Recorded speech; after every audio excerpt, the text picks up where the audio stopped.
Hey guys, Lance here, best day ever MTB, and today I'm lucky enough to review the Haibike Fullseven 8. I'm not really sure what Fullseven 8 means. I think the model is a Fullseven and it's, I guess, the 8 spec. They come in different specs. Now, if you've watched my channel for a while, I've been really lucky to review some pretty high-end bikes with some pretty high-end price tags. So what's special about this bike? Well, probably value for money. This thing's retailing on the Electrify New Zealand's website at $8,800. Now, I know a lot of you guys are already typing, yeah, what about this bike? What about that bike? I made one myself with a home conversion kit, but for this thing it's got a Bosch Gen 4 motor in it. It's got a 625 watt-hour battery, full suspension, not badly spec'd, and in New Zealand getting anything like that under $10,000 is a bit of a challenge. Now, if you don't believe me, clearly many other people think so. When I was actually looking at trying to get to review this bike, they said to me, I'm going to have to be really quick because they're selling incredibly fast. And I was like, yeah, whatever. It's a bit like, you know, if you ever go to an open home and the real estate agent always says, you're going to have to be quick, there's lots of interest in this house. And you always go like, yeah, whatever. Anyway, they weren't lying. If you look on the website now, these things are all sold out. So I'm doing a review on a bike that is completely sold out. So clearly they went within a matter of a couple of weeks, the whole stock sold. So clearly other people thought it was good value for money. The question is, does it ride? What's it ride like? So I'm going to take it for a spin over the next few days, let you know what I think of it. You never know, you might be able to find one in New Zealand somewhere, or they may come another shipment may come in, and if you're somewhere else in the world, maybe they're in your bike shop ready to go. So anyway, let's take this thing for a spin.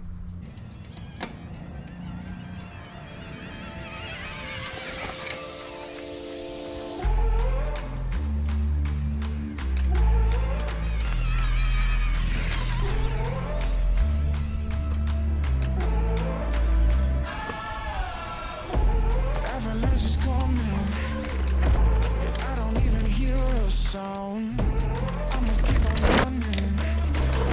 I'm never gonna come back down. 'Cause if we never stop, tell me how they gonna get to us. Yeah, we can climb the rocks, see the bottom through a cloud of dust. Take me to the top, I wanna live up on the mountain. Take me to the top. All right, let's talk about the spec of this thing. It's a aluminium frame, 150 travel, 27.5 e-bike with the Bosch CX Gen 4 motor. Won't go into the motor a huge amount because it's been out for a couple of years now, and most people will be fairly familiar with it, but one of the more reliable e-bike motors. So also comes with a 625 watt-hour battery. Seems to be the fairly standard these days. Some of them are going a little bit bigger. If you do get an e-bike and your mates have all got e-bikes, you don't want to be that guy whose battery is the smallest and you run out first and you have to apologize and go home early. You just don't want to be that guy. And if you really don't want to be that guy, you can actually get a 500 watt-hour piggyback battery that'll go on here. Now, in most situations, you would never need that, but it does give me some appeal. I really like the idea of going down to the South Island, if we're ever allowed to do that again, and doing the old ghost road, you know, sleeping bag, food, everything, 2 days, 3 days out there with the one battery. So that's pretty cool. What else does it have? Well, it's got suspension, of course, RockShox Yaris up front, 150 travel with a RockShox Deluxe Select out back. Not super high-tech suspension, but to be honest, still pretty good quality. And been riding it for a few days now and been really quite happy with it. Brakes, it's got Shimano 520s 4-pot brakes. They're pretty powerful, 203 rotors. On the whole, the performance has been pretty good. Really don't like the levers at all. They seem really kind of crude, and there's no reach adjustment. Now, for most of you, it probably won't matter. And I know this because whenever I get on somebody else's bike, it always amazes me how badly their brakes are set up to me. But I'm quite particular. In fact, when I got this bike, I took about half an hour. I took the grips off, the brakes off, everything off, and reshuffled it all around and got it how I wanted. So I'm a bit fussy like that. Drivetrain, it's got one of those as well. SX 12-speed Eagle. To be honest, I think it's a pretty good choice for this bike. It's certainly not the top end, but still, it's a SRAM Eagle 12-speed. So it's, you know, for an e-bike, you don't really need a super fancy drivetrain, and we're not talking about a $20,000 bike here. So I think that's a pretty good choice. 27.5 wheels. Yeah, it's a funny thing, I must admit. I'm a bit of a 29 fan, bit of a mullet fan at the moment, but to be honest, I've been riding this thing for a few days now, and to be honest, I really didn't notice that it had smaller wheels, and I guess maybe even a bit more nimble. Love the tyres on this thing, eh? It's got the Schwalbe knobby nicks, they're 2.8s front and back. Now, I'm not a big fat bike fan by any means, and so we're not calling this a fat bike, but it certainly had plenty of traction, and it still felt pretty precise, but yeah, really good grip, good hill climbing, and so yeah, good tyres on this thing.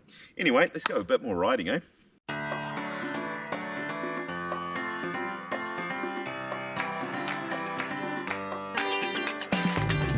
Hello, I've been waiting for you. Come with your friends and show me something new. Hey, yeah, it's a hell of a time. This world's insane, but we're gonna be alright. The door is open, my light is on. Blow up your speakers when the bass drop. I feel elated, everyone should. Let's show this party how we do. Need a turn in the day, you know the place. We never turn down. Wherever you go, put your hands up. Say loud, let's get together and let the good times roll. Let's get together, everybody know. Let's get together.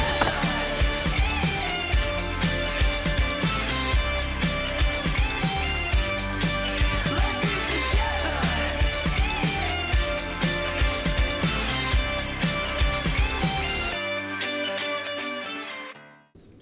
All right, next thing I guess is, well, how did the thing ride?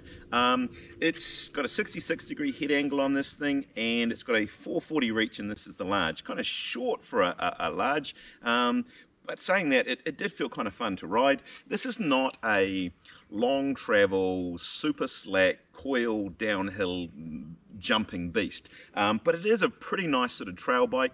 You'll be able to ride anything on it, double black trails, nothing tech. It's not going to be a problem on this bike, and it's certainly going to climb well. Really good traction, really responsive steering, and so yeah, it's I would say a good general purpose trail ride. I've really enjoyed riding this thing. As I say, haven't noticed that it's not a 29er. Haven't managed to take it in a lot of really technical, difficult riding, because we're actually in lockdown here in New Zealand, and we're not supposed to be riding anything other than a grade 3. But the trails I did ride it on, I really enjoyed it. So yeah, as a general purpose bike for the price, it's a good fun bike to ride.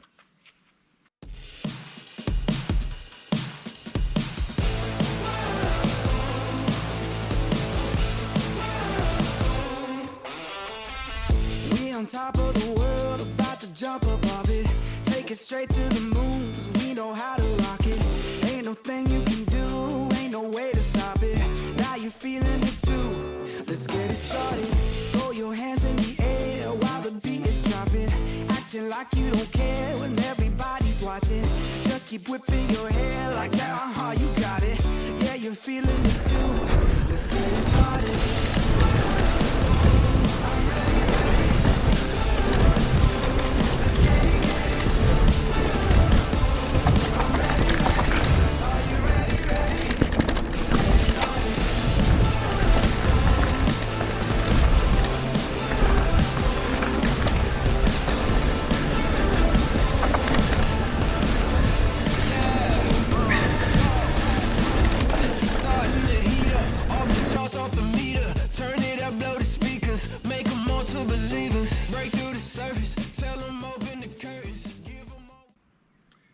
Alright, I guess it's time to sum up what I really thought of the bike. Thought I might do that in 3 bits. 1, what I liked about the bike. 2, what I didn't like about the bike. And 3, which I didn't care either way. Okay, so what did I like about the bike? Well, may seem a little bit simplistic, but I really like the colour of this one.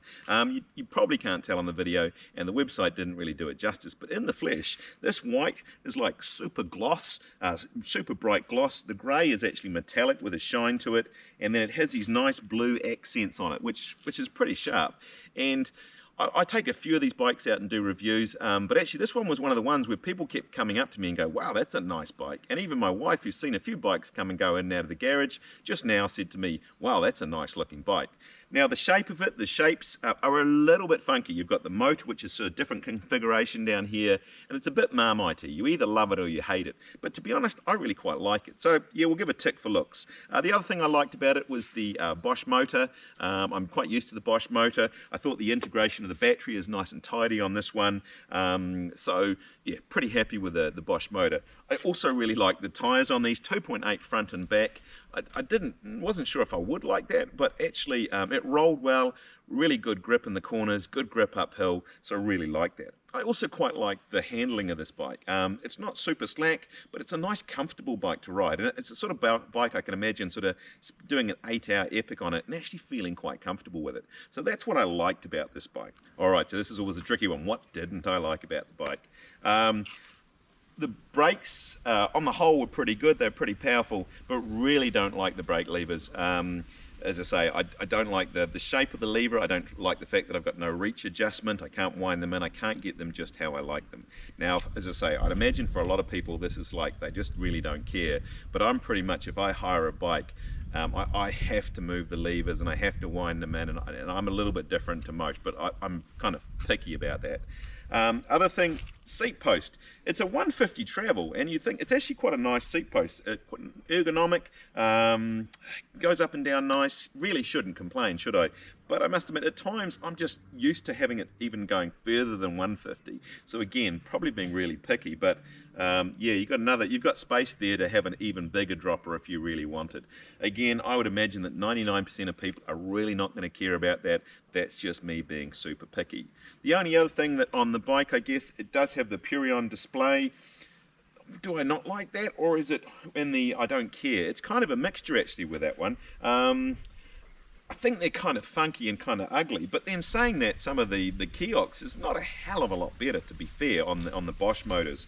One thing I do like about it actually is I can actually read it. I can actually see the numbers that matter on it, and it's easy to use. And out of the people that I know that have got one of these, nobody I know has actually broken one or had a problem with them, whereas I've actually managed to smash off the lever off the kiosk system.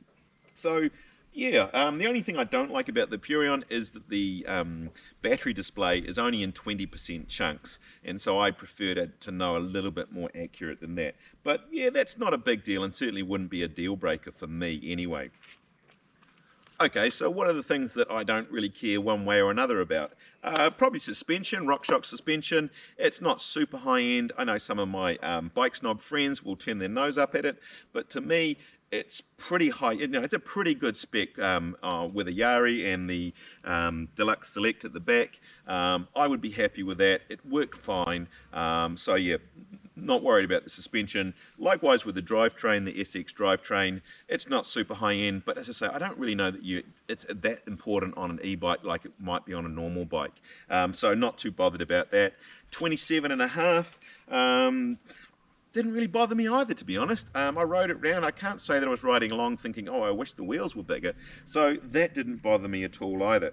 So on the whole, I would give this bike the thumbs up. I really quite enjoyed riding it. As I said at the beginning of the video, I don't think you can actually buy one. Well, in New Zealand anyway. But if you do get a chance, you know, I think it's a pretty good value for money. If you do love the videos, they're kind of hard work. I really wish I had a cameraman, to be honest. As sticking those cameras in is getting hard work. But if you do appreciate the effort, thumbs up, like, leave me a comment, and subscribe if you haven't. And yeah, we'll see you on the next one.